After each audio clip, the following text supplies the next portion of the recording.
Hello and welcome to Daily Debrief brought to you by People's Dispatch. Today we discuss massive politically significant protests against the Taliban in Pakistan's northwest.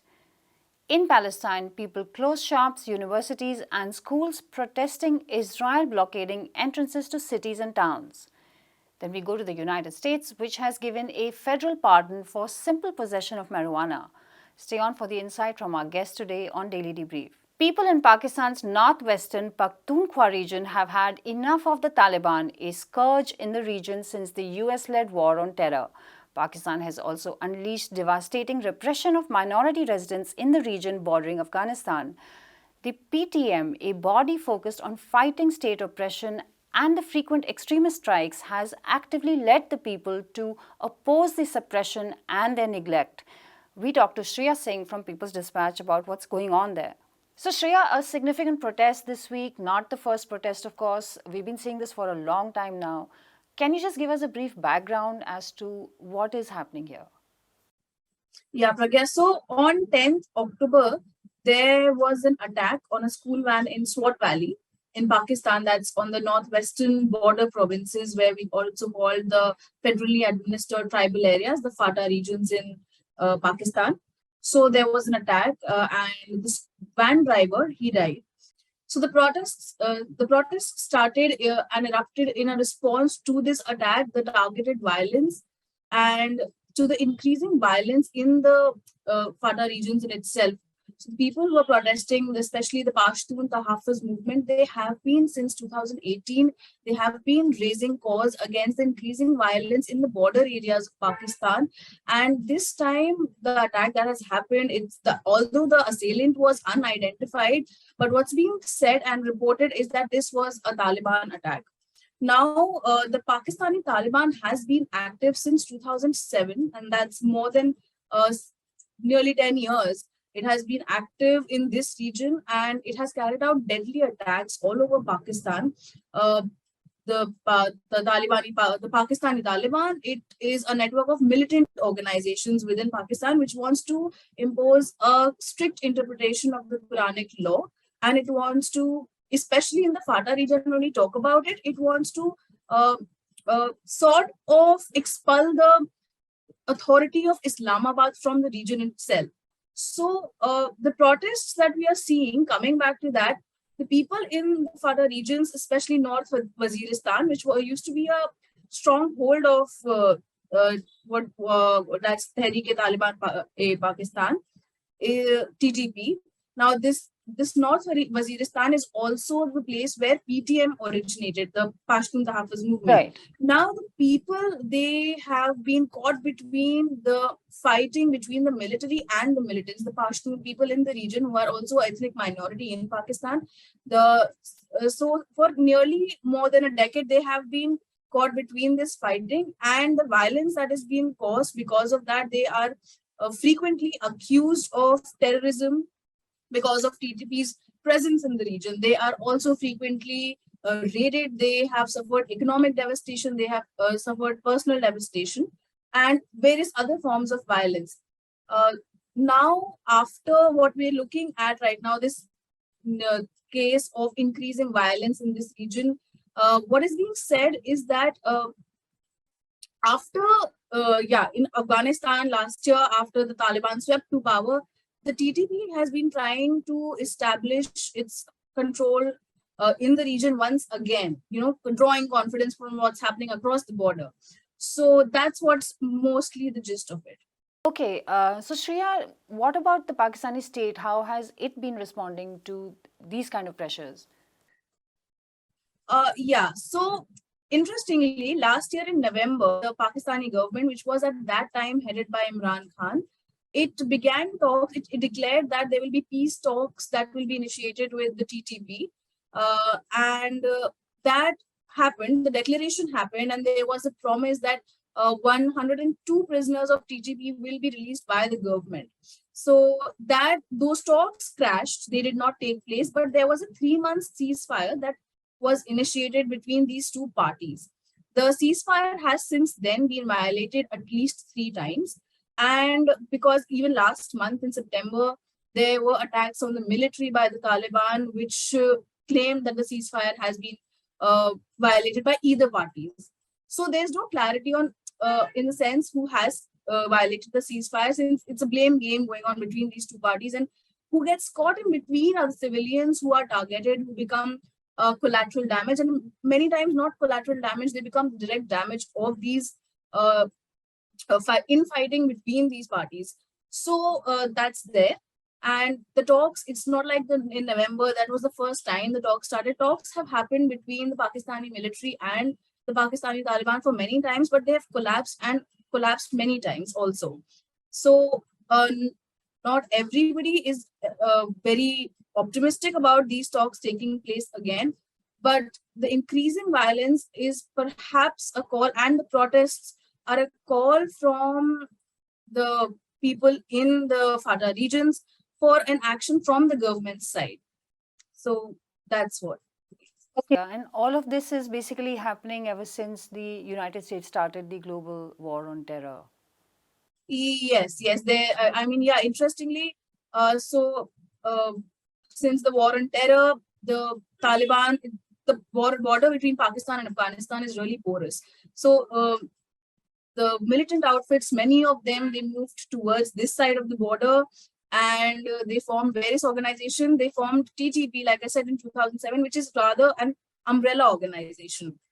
So of several militant Islamic organizations. It's an umbrella organization of several outfits. And since then, they have carried out many attacks. One of the main attacks being in 2014, the Army Public School attack in Peshawar, Right. which where 150 students were shot and killed by the Pakistani Taliban. And then in 2014, the Pakistani military carried out Operation Azar-e-Azab to wash out the Pakistani Taliban from the region where they have established a stronghold. Interestingly, although the military claims that they have cleared out these outfits from the border regions, but that has not been the case, as we are seeing the cases of increasing violence, increasing extortion from locals, and such kind of cases. So what it comes down to essentially is that these three parties, they continue to be involved in a very complicated dynamic, but the damage is disproportionately rather, is being suffered by the Pashtun people, who the minorities in the region, border regions. Right, Shreya. Thanks a lot for joining us with that update. Israeli forces in East Jerusalem stopped access to the Shuafat refugee camp, claiming to be looking for an alleged shooter. It also closed access to and between towns in the region, prompting protests across Palestine. People in Ramallah, Nablus, Hebron, and Bethlehem stopped commercial and other regular activities in protest and solidarity on Wednesday. They hope to force Israel to end violent raids, stop arbitrary arrests, not close entrances, and to remind the world of brutal repression in the occupied territories. We talked to Abdul Rahman from People's Dispatch about the details. Abdul, so protests in Palestine. Can you tell us what is the background and the reason for these protests? The Israeli forces have seized a Palestinian refugee camp in the occupied East Jerusalem for the last 5 or 6 days, which of course where more than 100,000 people live in areas in and around it. And so most of their daily lives have been badly affected, in the sense that as per the claims made by the protesters, basic medicine, food, sanitation, other activities which are daily needs are not allowed because of the nothing can move in and move out from the camps, because the Israeli forces have basically blocked all the entrances and exits of the camp. So this, of course, the hardship created inside the camp is basic reason behind the protests, which happened yesterday. Yesterday there was a call for a strike. So the Palestinians all across the occupied West Bank and East Jerusalem were on a strike. And during the strike, there were large protests held all across these territories. There are reports of protests in the 1948 Israeli territories as well. Basically, most of these protests were attacked by the occupied occupation forces.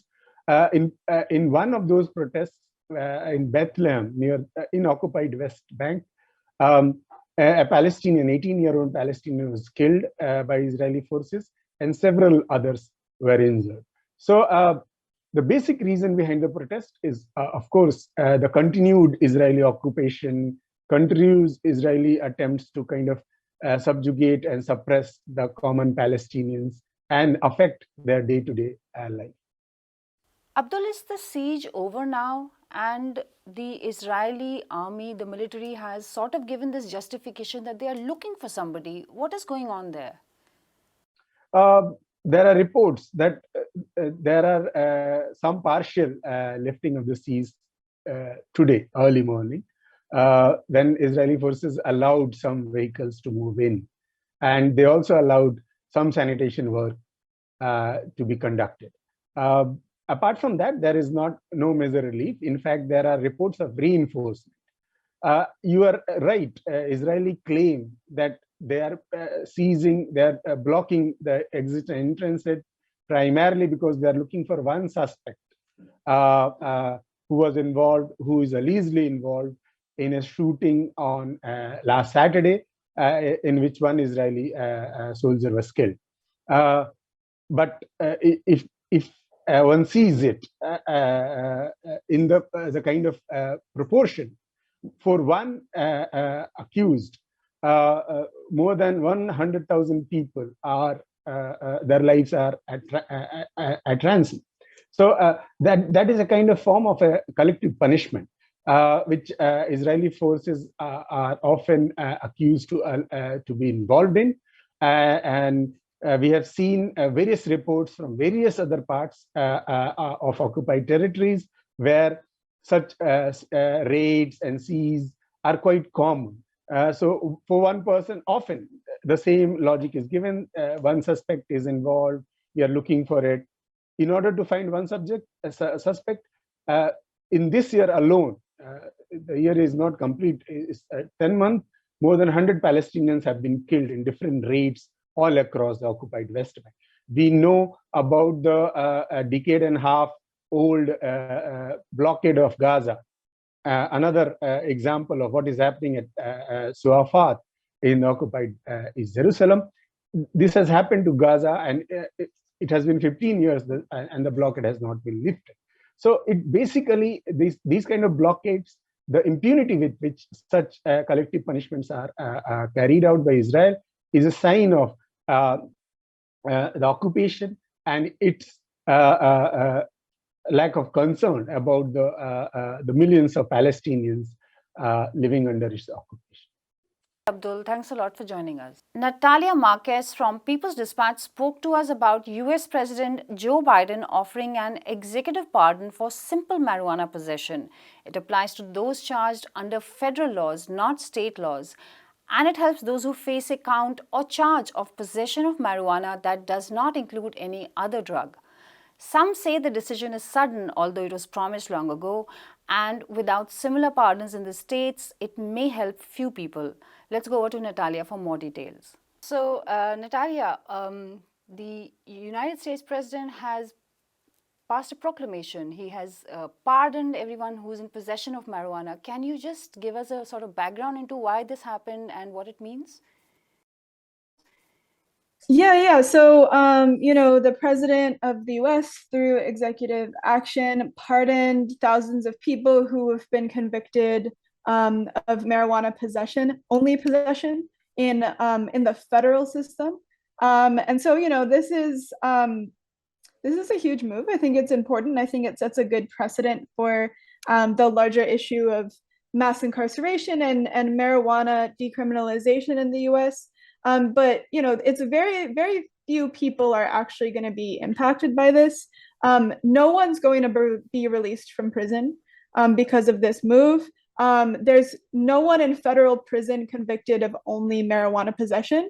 For the federal system, it's mostly marijuana trafficking. And the state system is really where people are in jail for possession, are in prison for possession. And so this move, it could actually, get rid of some of the barriers that people who have been convicted of possession face, like barriers to voting, barriers to public housing, but it's not going to free anyone from prison. And so, it is very limited in this sense.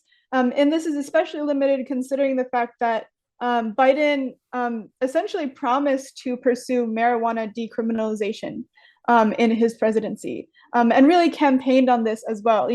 Marijuana decriminalization is extremely popular.